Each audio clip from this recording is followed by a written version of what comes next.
Now, if you can present yourself so we can understand who you are. I am Abraham Juma Odum from Ghana. Abraham Juma Odum, Nauti Ghana. And this is my first time coming to Congo and also to Nkamba. Let me say I'm very happy to be here. And speaking on behalf of my African family, we say we are happy for this phenomenon or this moment. Because for some time, Africa have been talking about rising up. And that was physical. People were talking. But now we can see a spiritual dimension to it.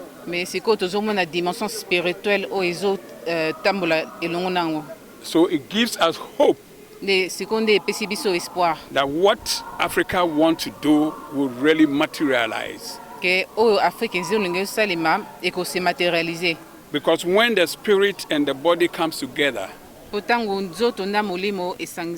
definitely there's a manifestation.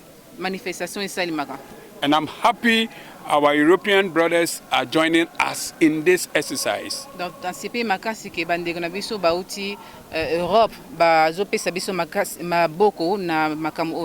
he made a statement which touched my heart. And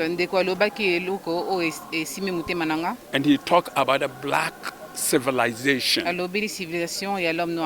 And if we are talking about black civilization, the foundation is what I talk about on Saturday. It has to start with our agriculture. The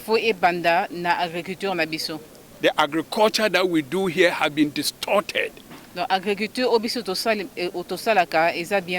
And because of that, we have a lot of young ones who are no more interested even in agriculture.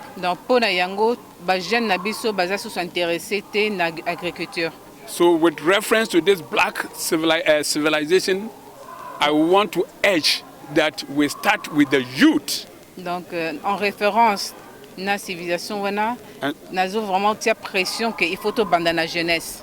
And that is why BOAIG group brought me here. Yango wana group ya Bid1 Africa ba miminga awa. Looking at my experience in agriculture over Africa. Donc pour nazana expérience makasi sur l'agriculture na kati Afrique. To come and then sound Congo, DRC, that Africa, if we are going to rise, must take agriculture very, very serious. Na loba na Congo ke soki il faut to tombola Afrique, il faut to sala ke agriculture ezala l'un des premiers. Donc faut to zonga au sérieux. The food import of Africa is about $3 trillion a year. Exportation il y a biloko iso d'Afrique et sous sa revenu il y a $3 milliards par an. Meanwhile, we have our youth not working. Donc cependant tozana ba jeune na biso ebele bazo salate. And as part of the black civilization, we want to get the youth back to agriculture. Donc en tant que civilisation, il y a race noire, tous pour ça ba jeune bazonga basala. You agree with me that in the Holy Bible, when we are talking about wealth, it is in agriculture. Donc yo kananga ke na kata Bible tant lo bela richesse et ben nature na agriculture. Then they will say Abraham was rich and he has cattle. He had this, he had that, he had that.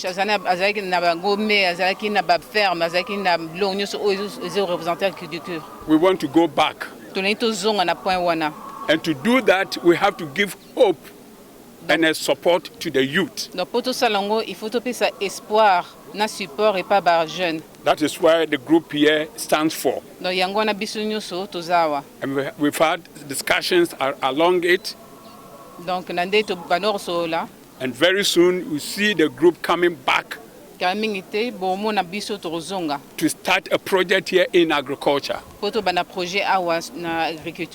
where we are looking at establishing communities within this DRC Donc to rétablir la communauté belé na kata RDC. Land will be prepared for the youth to go and work. To préparer ba ma belé pour te ba jeune ba kino rosala. Financial services support will be given. Ba service financier ba ko supporter bino.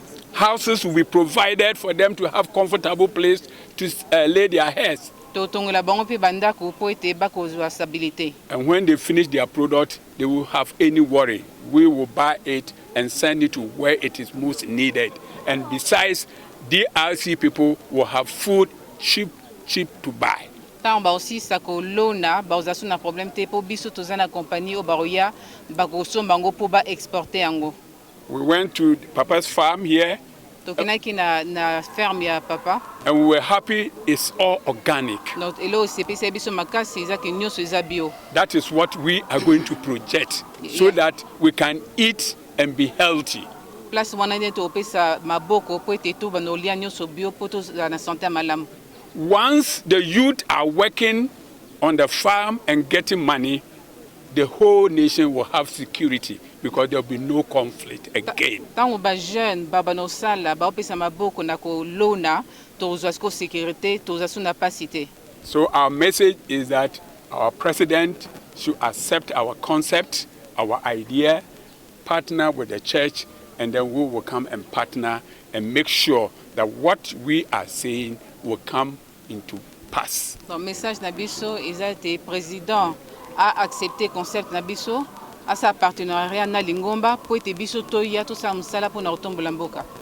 And we are committed. Donc toza vraiment très assuré nango. God bless DRC. Nzambe apambola RDC. And the people of DRC. Director at BOA. BOA is Build One Africa International Group. Comme nanga Dr. Patrick Sam, directeur ya BOA group.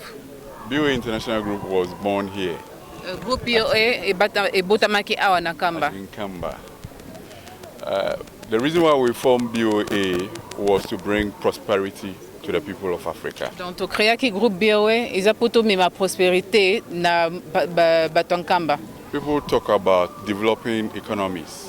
Donc batu balobela ko développement ya économie. And so we call them developing countries. Donc to benga bongo ba pays développé. But we think that it's about time we developed our systems. Donc biso to moni ke il est temps de développer des systèmes na biso. That is why we found it prudent to bring people like Dr. Fazam and then Honorable Ibrahim Juma Odum. Donc yango to moni ke c'est important to me ma Dr. Fazam na honorable Dr. Odum. We believe that if our systems are fully developed, donc pour na biso on croit que ce système na biso est développé. There will be inclusivity and diversity. Et créer ba diversité.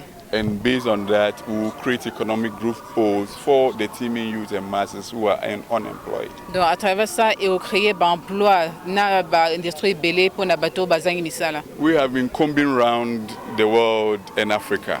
To tambuli mukimbimba Europe na Afrique. Last time I was in Midrand, Johannesburg.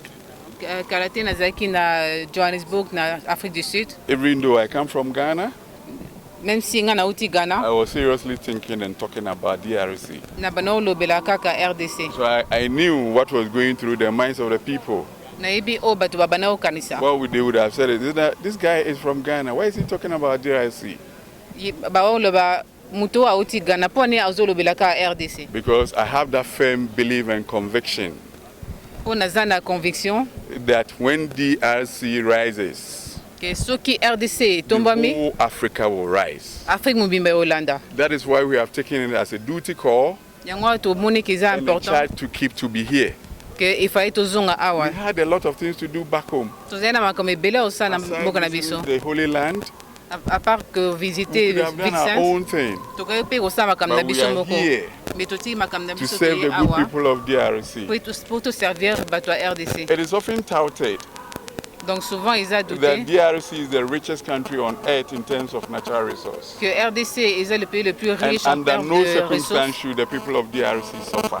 Donc en aucune circonstance bato RDC bako iko souffrir. That is why we have taken it upon ourselves. Donc yango to jouir responsabilité. And say that we want to build one Africa. Que to lingi to bâtir Afrique moko. And to build one Africa must start from DRC. Donc pour na bâtir Afrique za bomoko il faut banana RDC. That is the breast and the belly of Africa. Wana izali mutema pe libuma Afrique. It is the second largest country in Africa. C'est le deuxième plus grand pays en Afrique. And about 110 million people. À 110 millions de personnes. Last time I was discussing it with somebody in Kinshasa. And he told me that it was a joke he was sharing with me.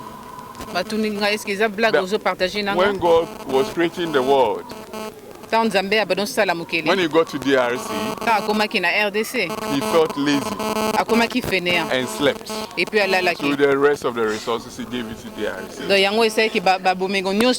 And that resource is why we are here. There's one remarkable thing about DRC. It is the Holy Land in Kamba. There is nowhere on earth that you see Holy Land like this. I've been to many places across the globe. Their way of life, everything that they do is entirely different from the rest of the world. It presupposes that if we really want to get to the heavenly place, this place is heaven on earth.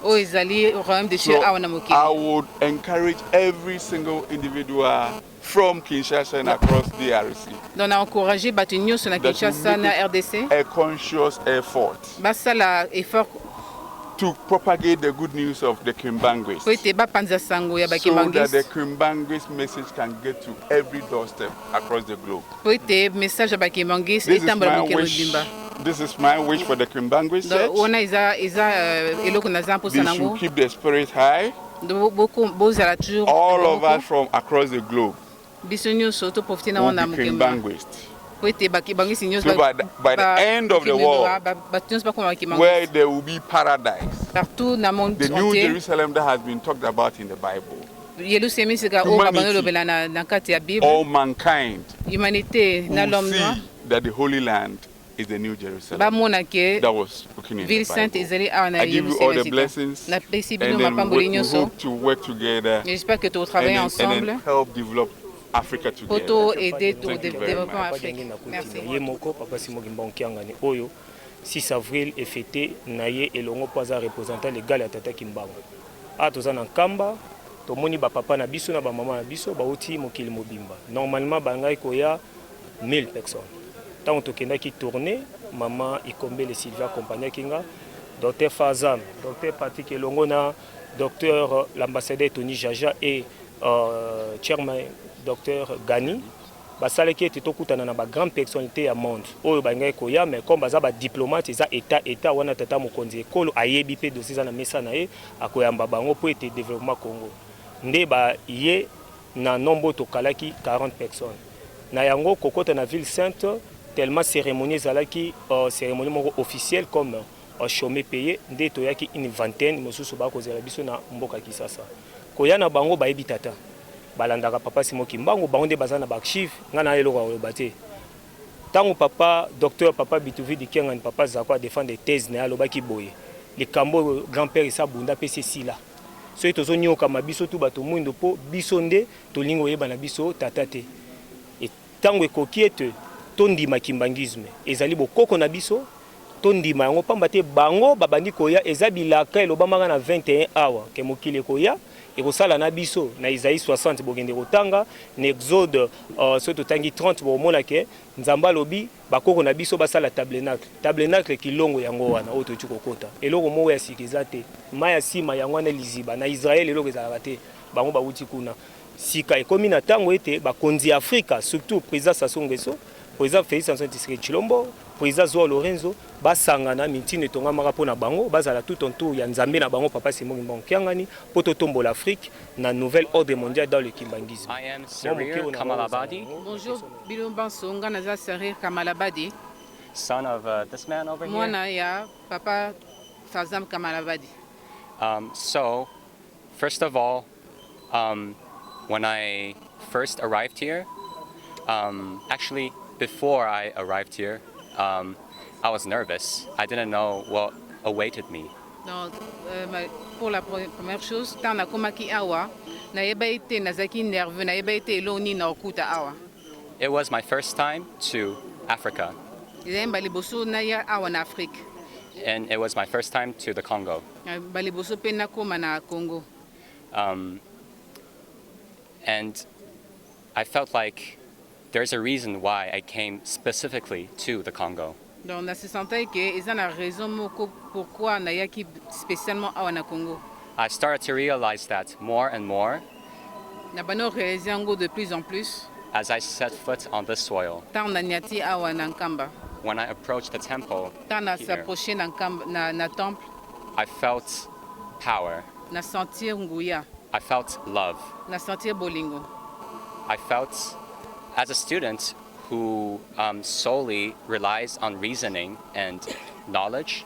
Donc, na sentir que en tant qu'étudiant au to biso to zala base to liyo que la kama ba kanisna biso ba raisonnement na biso. I realized there's a force that is greater than that. Donc, na réalisé que ils ont la force moko eleki yango. Which is love. O izali bolingo. And this is what I felt here. Yango ni na senta ki ta na ye awa. So, thank you everyone. Okay. Merci. Thank you for your love. I've seen South Africa, Cape Town, but it's my first time here in Congo. I've seen immediately the problems. During we drove through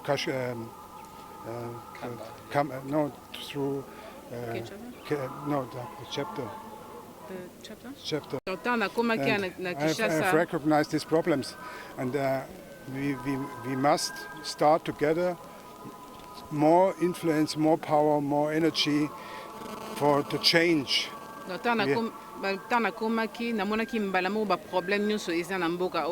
il faut tous sangana poto même changement. We are a little group, 15 people here right now. Une vingtaine. But we will come back with solutions. And we will bring these solutions here and to bring more power, more growth to the Congo.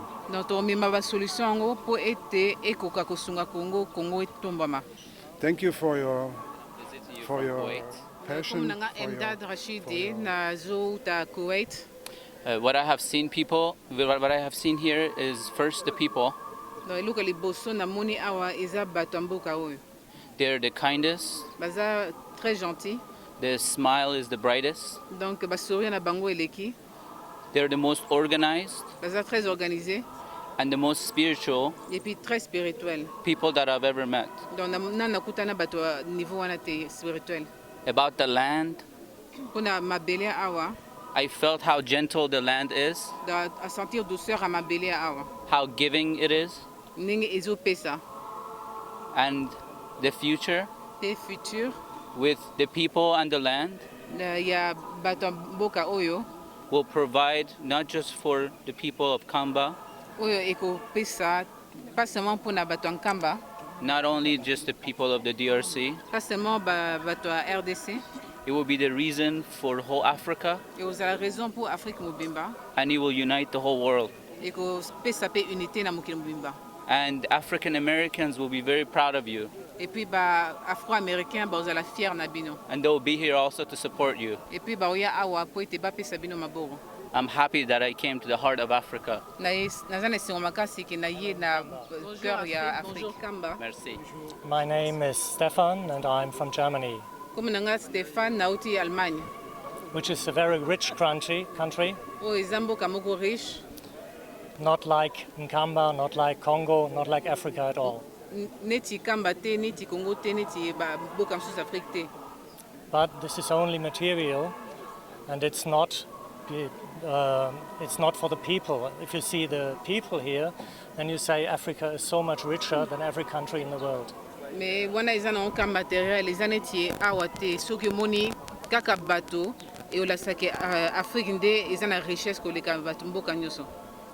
I do not like to travel at all, but something led me here to Nkamba.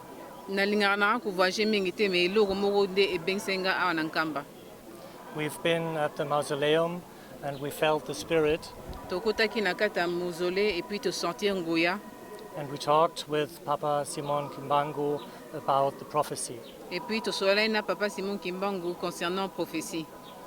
We personally are nothing, but we're just here to help to make it happen. Biso tozana biso bato pamba metoye pona opesa maboko po ete ba prophétie kokisama. And I wish you, the people of Nkamba, the people of Congo, and all the countries of Africa, all the best on your way, and we will be here to help. On a senti bino bonne chance na bato ya Congo, bato ya Nkamba, bato ya Afrique, et puis nazoyisa bino ke biso toza nsima na bino. From Germany. All my blessings. And a lot of words are said now. I agree. Donc balobi bato musu balobi déjà mingi o baloba kinga pe naza d'accord na bango. And I want to take big thanks to you for the great experience I can make here, to make the big experience with the friendly, kindly people with a big smile. Donc nalingana zongsa merci pa na bino na bato nyusu tukuta na bango na gentillesse na bango. The great energy earth you go on, you walk on. Donc to sentir énergie makasi pe nguya na mabele osto tambola. And the clear spiritual air. Et puis spiritualité o eza na katamboka o. Thank you for everything. And I want to start by saying, thank you.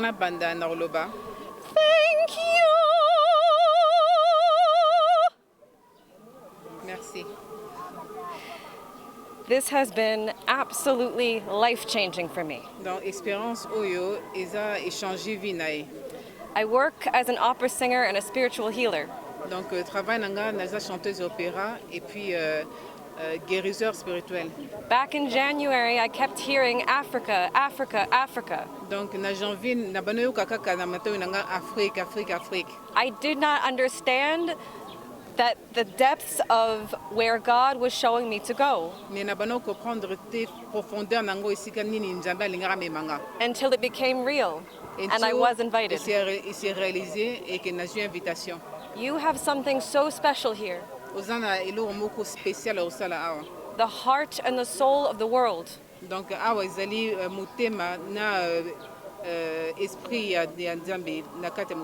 I believe that for peace and for building, it takes many conscious pieces of the puzzle together. We are but one part. And my part is with love. And so I will continue to sing in love for all of you. And it was a life-changing experience to sing on that podium to honor Papa Simon Kimbangu. And I say thank you for that. So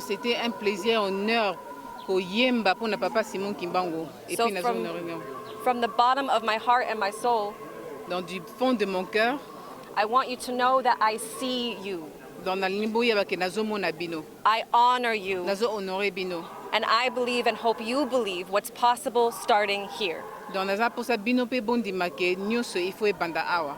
all my love. Je m'appelle Stéphanie. I'm from Germany and China. Donc, comme nanga Stéphanie, nauti Allemagne, pe Chine. When you see me, you will think she's Chinese. But I am very international. I've visited over 50 countries and over 150 cities. On a visité déjà plus de 50 pays et plus de 150 villes. And when I came to Kamba, I want you guys to understand this is by far the most special people here I've ever visited.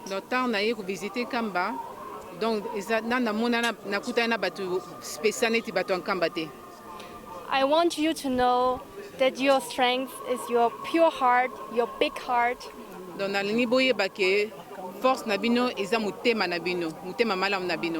You are natural, super intelligence. And your ability to create impact for the people you love.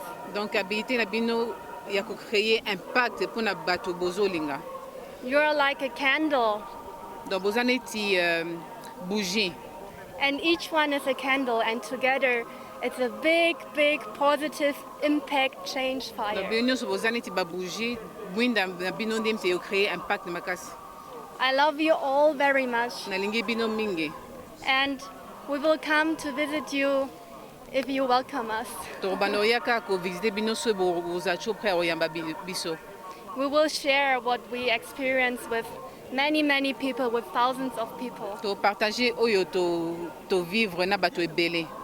And they will know about your loving heart. Thank you. Thank you.